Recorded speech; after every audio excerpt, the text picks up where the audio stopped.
Madame, Monsieur, bonjour. Merci de nous rejoindre à la une de l'actualité. Le 15e sommet de l'OCI. Le président de la République appelle à la réforme de l'organisation afin d'atteindre ses nobles buts dans la défense des causes justes, la cause palestinienne en tête.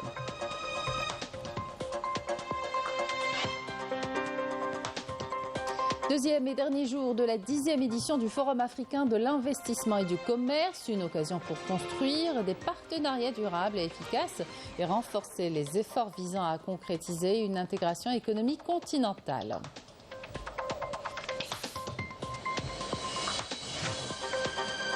L'actualité à l'étranger, notamment à Gaza, où de nouvelles frappes sionistes ont visé plusieurs régions, notamment à Rafah, faisant 32 morts ces dernières 24 heures.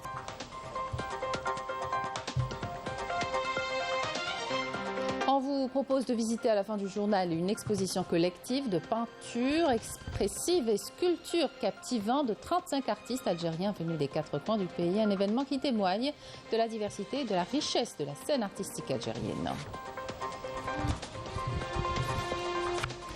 Bienvenue à tous. Dans une allocution prononcée en son nom par le Premier ministre Nadir El-Arbaoui lors du 15e sommet de l'Organisation de la coopération islamique, le président de la République a appelé à revoir la gouvernance de l'organisation afin de lui permettre d'atteindre ses nobles buts, de relever les défis multidimensionnels et de défendre les causes justes pour lesquelles elle a été créée, la cause palestinienne en tête. Raouf Hamouche.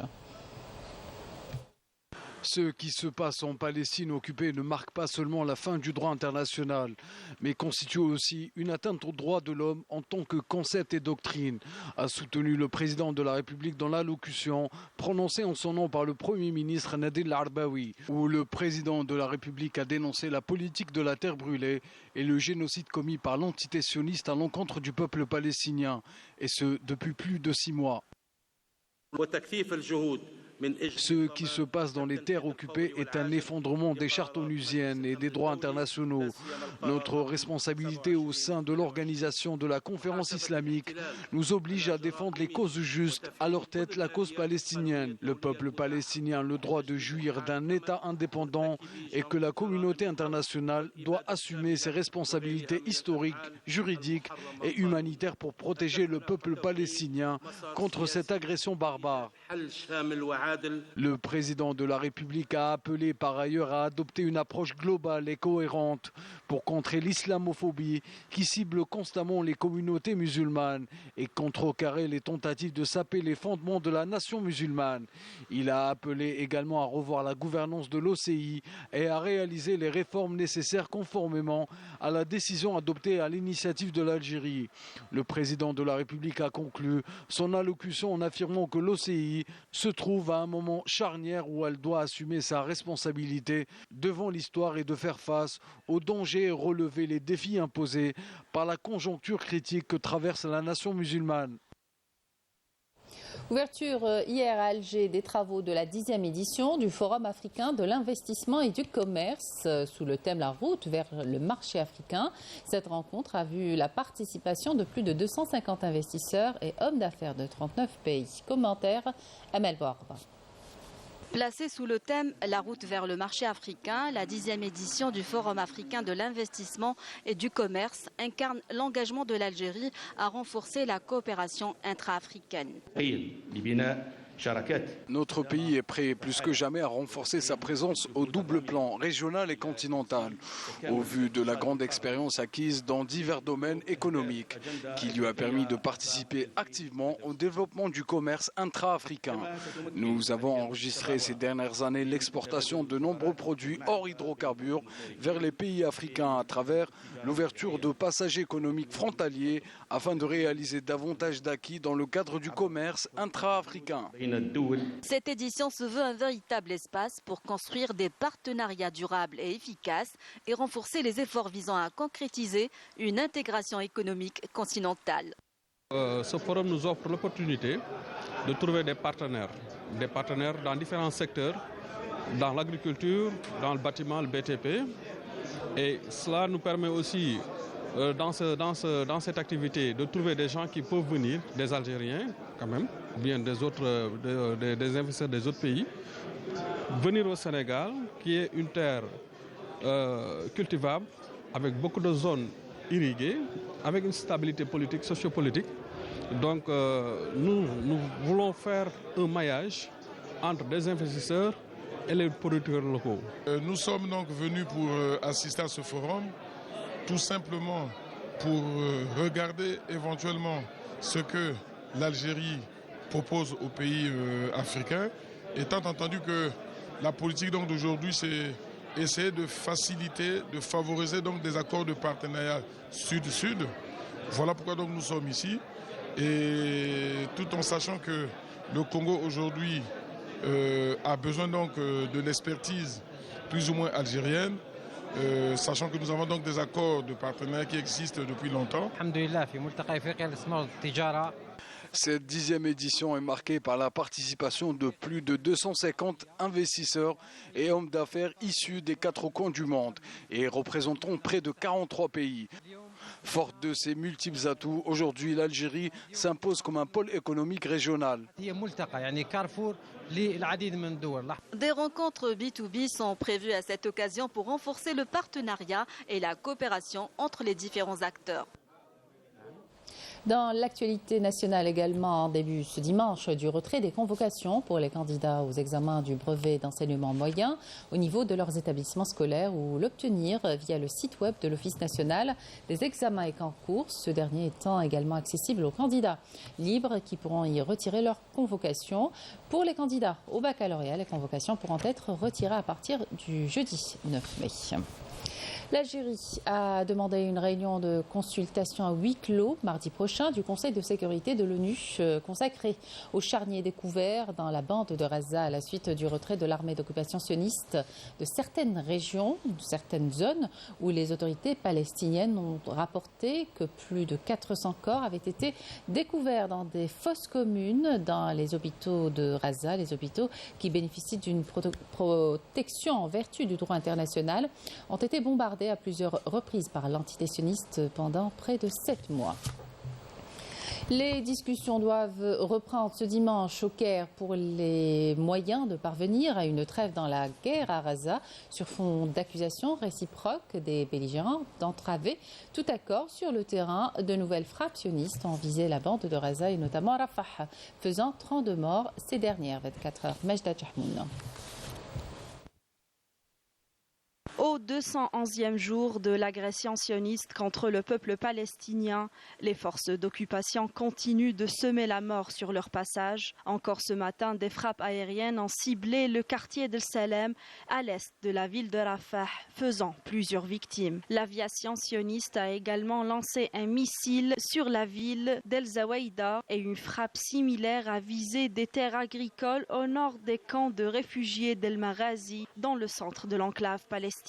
L'occupant sioniste a également lancé 2 missiles sur un site dans le quartier de Junaina, à l'est de Rafah, tandis que des avions de combat ont visé l'est des camps de réfugiés de Bouraïdj et El Maghazi, ainsi que la ville de Dar el-Balah au centre de l'enclave palestinienne. Hier soir, des avions de combat de l'entité sioniste avaient ciblé la zone de Wadi el-Araïs, à l'est du quartier de Zaytoun, où une mère et ses 2 enfants sont tombés en martyrs et leur père a été blessé.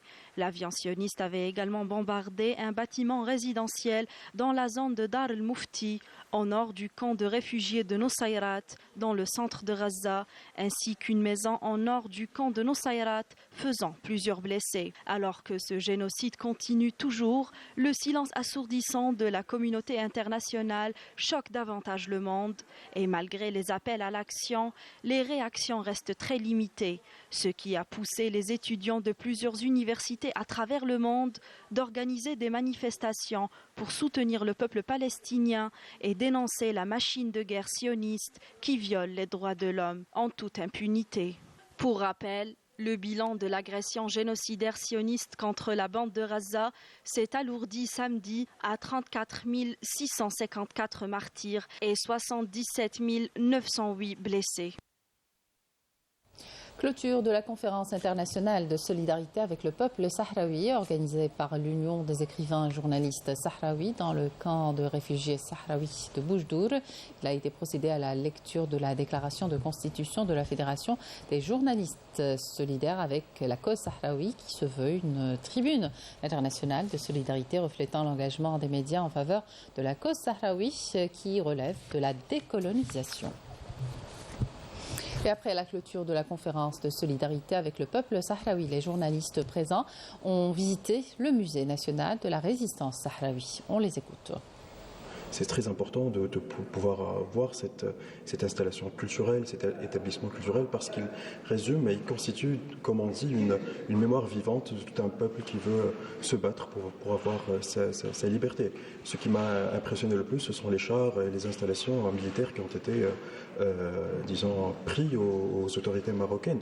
Comment ils ont pu avoir la technologie du moins de conduire, d'utiliser ces chars. C'est impressionnant. Donc ça représente la volonté de tout un peuple, comme je l'ai dit, qui veut se battre pour sa liberté et son indépendance. نحن هنا في المتحف الوطني للمقاومة، المتحف الذي يحكي مقاومة الشعب الصحراوي، ليس من المراحل الاحتلال الإسباني بل قبله، وكذلك بعد الاحتلال، خلال الاحتلال الإسباني وخلال الاحتلال المغربي، وكيف الشعب الصحراوي قدر أن يقاوم هذه الغواء إلى اليوم.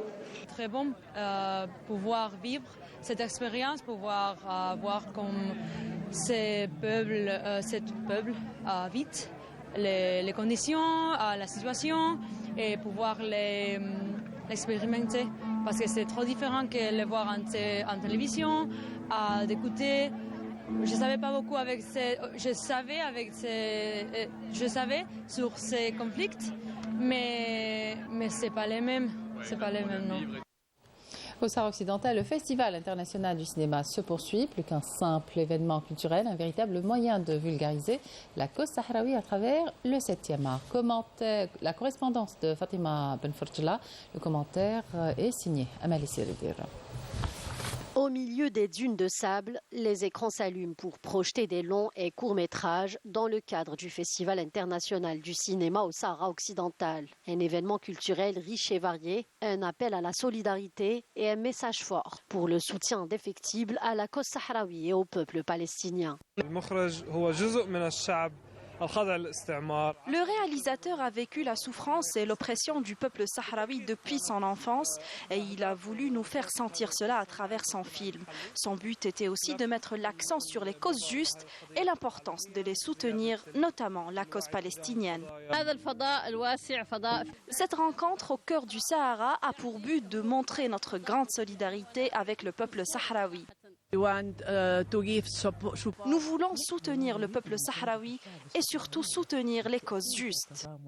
Le Festival international du cinéma au Sahara occidental, bien plus qu'un événement culturel. Il s'agit d'un symbole de soutien et de solidarité, un rappel à l'importance de défendre les causes justes. Je vous le disais en titre, 35 artistes algériens venus des 4 coins du pays ont été réunis pour participer à une exposition collective à Alger, un événement qui témoigne de la diversité et de la richesse de la scène artistique algérienne. Marim Damis a visité l'exposition pour nous. Regardez. Chaque œuvre exposée raconte une histoire unique, offrant aux visiteurs une immersion profonde dans le monde de l'art. Des peintures expressives aux sculptures captivantes, cette exposition a été un véritable voyage visuel. On a rassemblé 35 artistes qui viennent un peu de l'intérieur du pays. On a mis presque 2 mois pour les rassembler. Ils ont répondu oui. شرفونا كما يقول لك الحضور ديالهم وان شاء الله ما نحبسوش لهنايا c'est la 3e exposition qu'on fait. Ce rassemblement a été l'occasion pour les artistes de partager leur vision unique et leur talent et de célébrer la diversité artistique à travers des œuvres captivantes. Mon amour pour le dessin, bien sûr, a été avant de rentrer à l'école d'architecture et à partir de là, voilà, le dessin a continué dans l'école et plus tard dans ma profession que j'ai exercée pendant voilà, jusqu'à aujourd'hui. C'est une opportunité pour moi, pour la peinture algérienne qui connaît un petit peu une effervescence. Beaucoup de peintres, beaucoup de couleurs et tout ça. Il y en a beaucoup de styles, beaucoup de tendances. Et là, j'espère que ça va donner un élan au marché de l'art algérien. Je participe aujourd'hui à cette exposition qui rassemble 35 artistes contemporains pour 35 visions contemporaines. Et ici à Ramadi, un pays sans artistes est un pays mort. Et j'espère que nous sommes vivants. Alors nous sommes vivants, nous sommes 35 et bien là. Un véritable patchwork artistique, une profusion de couleurs, des œuvres d'art où une variété de styles et de techniques se côtoient en parfaite harmonie, mettant en lumière le talent foisonnant d'artistes peintres accomplis qui font vibrer l'âme de l'Algérie.